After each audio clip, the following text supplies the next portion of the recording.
Just so you guys know, any product I show in my videos, I try to link them in the description. So if you're wanting to purchase one of the products I show in a video, check the description. I try to add as many links as I possibly can. I can't always get a link to every product, but I try to get as many as I can. I have an Amazon affiliate. Also, if you're interested in Kizer knives, I have a 10% discount code for Mojave Outdoors, also linked in the description.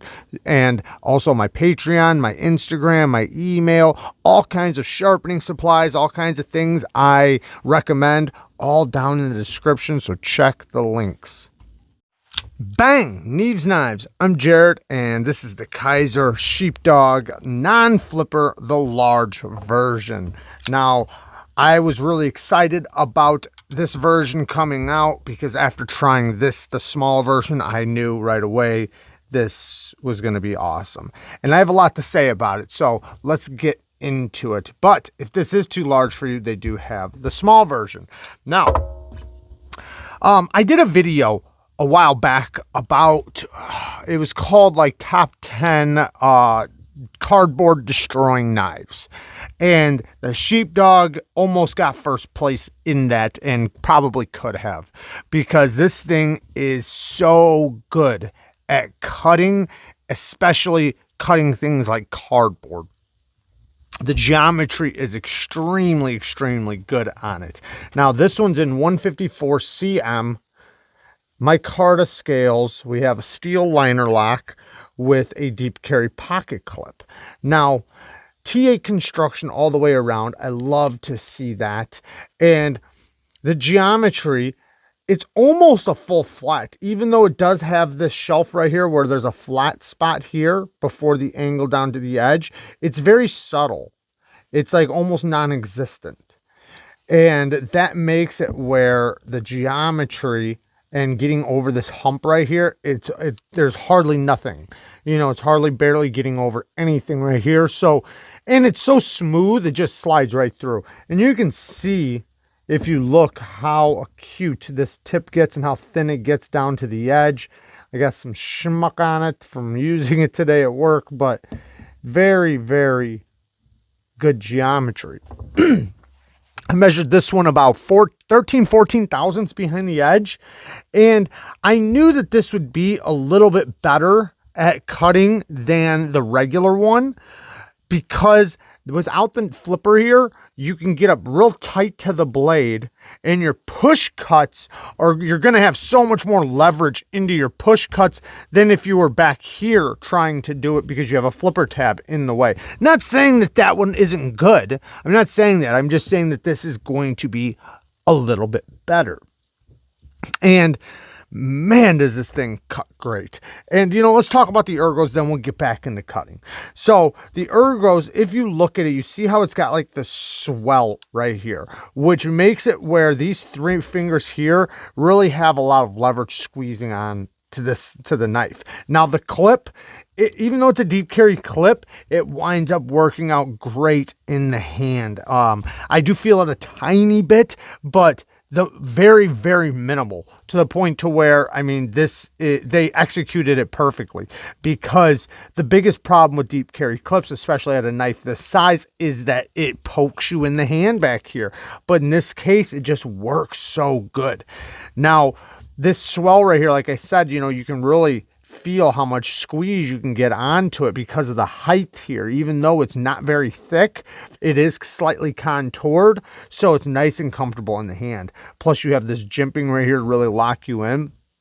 Now without the flipper, you have this spot where you can pinch right here, and it feels really good, you know, for slicing or push cuts, whatever. So you have the ability to take up a lot more real estate on this handle than you did with the flipper version. And another thing that I really like about this is that, like, say with boxes or opening things up or whatever you do during the day, when you have to switch grips, like say go from this grip to say this grip to maybe, like say if you're opening a box, right? You do the top, then you do the side, then you go around to the back and do the back of it. This knife is really good for that. Your grips are really nice in so many ways, and it's easy to flip and get to another grip that's comfortable very, very easily. Now, the cutting performance is insane. This thing slices so good. And I'll be the first one to admit, I was wrong in the very beginning about this knife. I'll be honest, mostly I was talking about the mini Sheepdog, and it was before the non-flipper came, when it had the flipper tab. I used to say that this was more of a, I can't even think of the word I would say. Man, I would call it something like that. It really wasn't like for use, you know. It was more of a, what's the word I'm looking for? Anyways, I just, you know, it was more of just like, you know, fun, right? It was just something fun to fidget with, not a real tool. But I was, you know, and I was proved wrong. You know, it was a great functional tool. But then once they took off the flipper tab in this version, it made it way better. But with the flipper version, you know, we had a flipper version, but, you know, it was only a 3-finger knife, cleaver blade shape. But I was proved wrong. I really was. Now, when you get to something like this, holy cow. Is this thing awesome? It works so good. And the slicing and cutting performance is great. The leverage you have behind the cuts is fantastic. And with this geometry, it's hard to beat. Now, when you get into utility cuts, the tip, even though it's not the type of tip for, you know, stabbing and penetrating, it does get thin and acute enough where you can, it's very useful.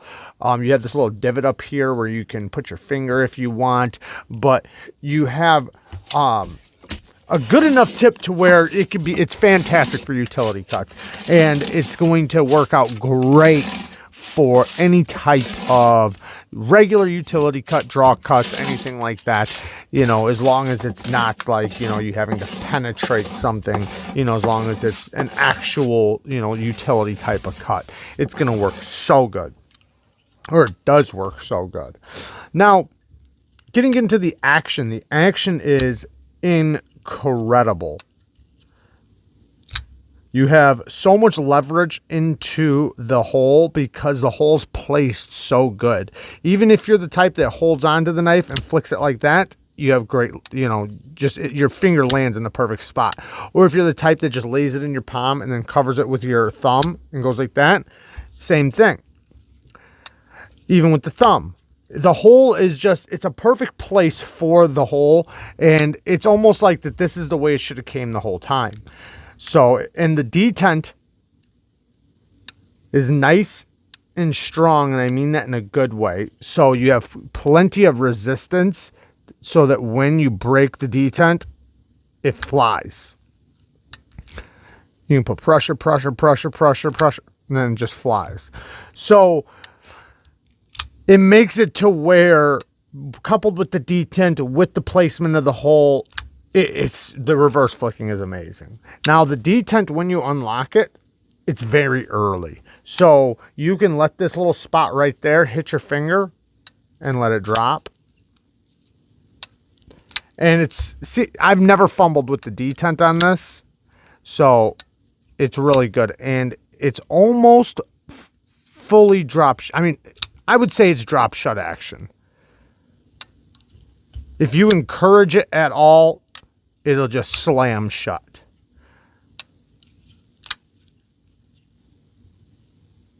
And you can hear it suck into that detent.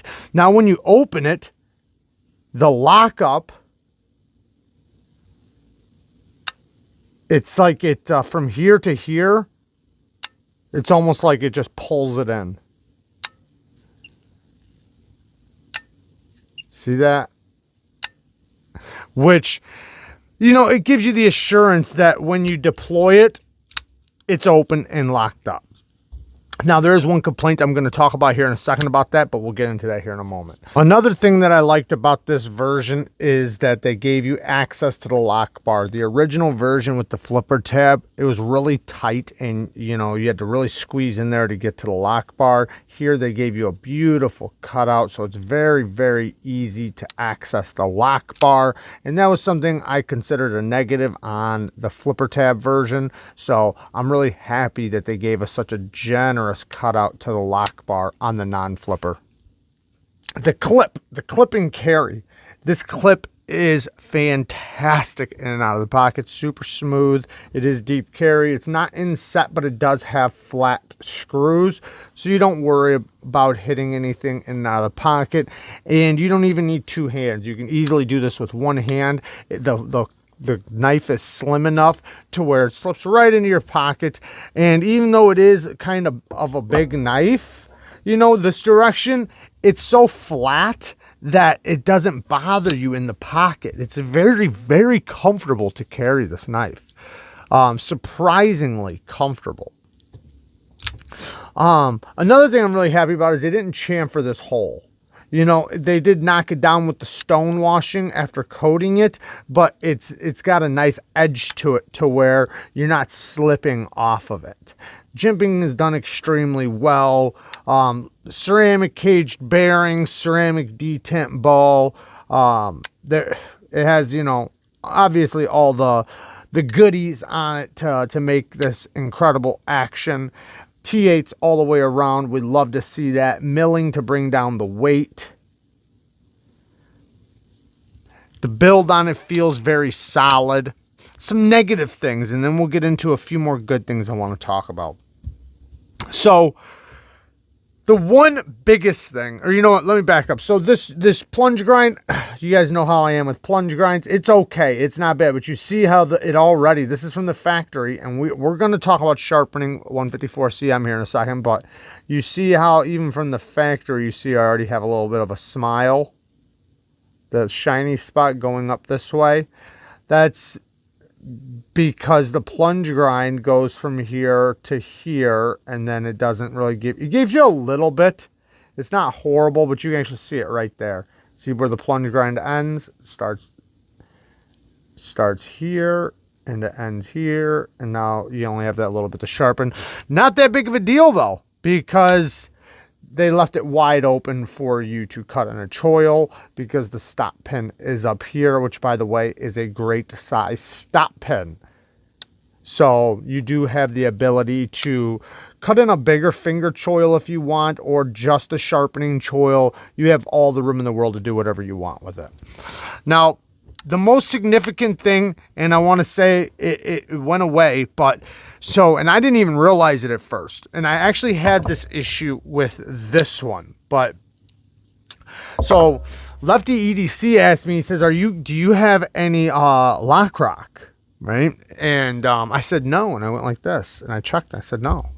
Well, then it dawned on me that my little one did, right? So then I grabbed it from the nose, because this is usually where you want to check lock rock at. You grab it from the nose and you hold right here, and then you check it like this. And it did have it. Now, knowing what I knew from before with the other one, that a lot of times what's happening is that if you look at this lock bar, you know, it's been etched and stone wash, so it makes it nice and smooth and slick. So what's happening is it's slick. So a good way to stop that is just to use it. Use your knife. Cut with it. You're cutting with it, putting pressure towards this way. It'll let the lock bar start sinking in nice and flat, and just from opening and closing it, it will start creating friction on the lock face. And that's all I did. And now it's like 99.9% gone. Every once in a while, like right now, I don't feel it at all. And if I do it from here, I don't feel it whatsoever. But if I do it right here, I don't feel it right now. Earlier, I felt it a smidgen, and then it went away after I opened and closed it a couple times. So, and before, when I first started checking it was doing it every single time. So, and what I'm talking about is where the lock bar, when you start going like this, the lock bar kind of just goes like that a little bit. So it has pretty much completely went away just from opening, closing, and using the knife. And I can tell it'll probably be, I mean, like I said, I don't feel it now, but it'll be 100% gone probably after a week or two from now of using and opening and closing it. So don't sit there and keep checking it. If you have this issue, don't continue to keep checking it and driving yourself nuts. Just use it. Open and close it. Open and close it. After a couple months or so, check it again. It's not that it's going to fail on you or anything like that. It's just, it just needs to get a little bit of friction and texture on that lock face. That's it. On the lock bar face. Sorry, not this part of the lock face, but this part of the lock face. So, so that kind of worked itself out, or did work itself out. So did my little one. Now, other than that, man, I really can't complain about too much. I'd like to see other options. I'd like to see them do the bigger aluminum version. I'd like to see them do a tie version. I'd love to see some other options with satin finishes and different micarta. I would, you know, I don't know, just stuff like that, because this thing's so awesome that I would, I think it's going to be extremely popular, especially even if they bring out more. But I think, or you know what, let's get into the steel really quick. 154 CM. What do I think about 154 CM? It's okay. I do like 154 CM. I think it gets great edge retention. I think it's a great steel. I'm not the biggest fan of the edges it takes, but it takes a great low grit edge, in my opinion. Now, if you recently got that Work Sharp edge, or Work Sharp precision guided sharpener with the clamp system and all that, I would stop at like 50/40 micron. Which is going to be your 240 stone. You can go to your 400, which would be the 20/14 micron, but past that stone, it's going to start dropping off with bite. Okay. Now, if you do put a polished edge on it, yes, it will polish up very, very nicely. It'll look really good, and it might even be quite sharp. But after you use it a couple times, you'll notice the bite will completely go away from the edge, and it won't hold the bite.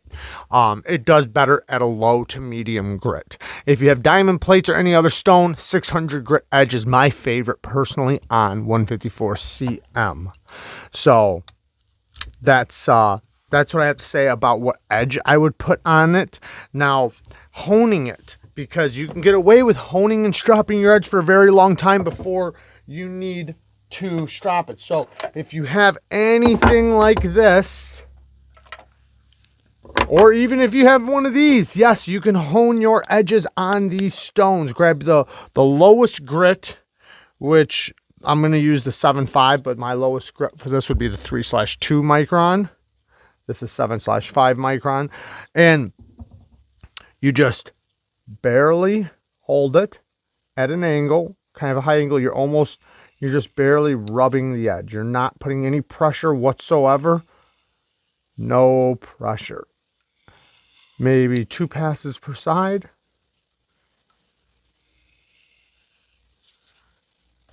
And then strop. Then take your strop.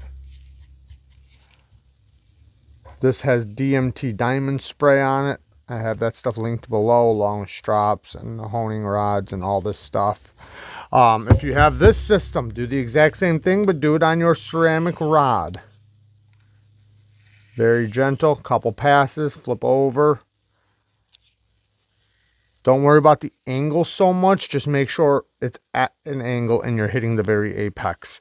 Because what you're trying to do is basically create a micro bevel, which will help bring back your edge, and you will get a lot more life out of your edge every time. You can try just stropping, but I'm saying if stropping is not working.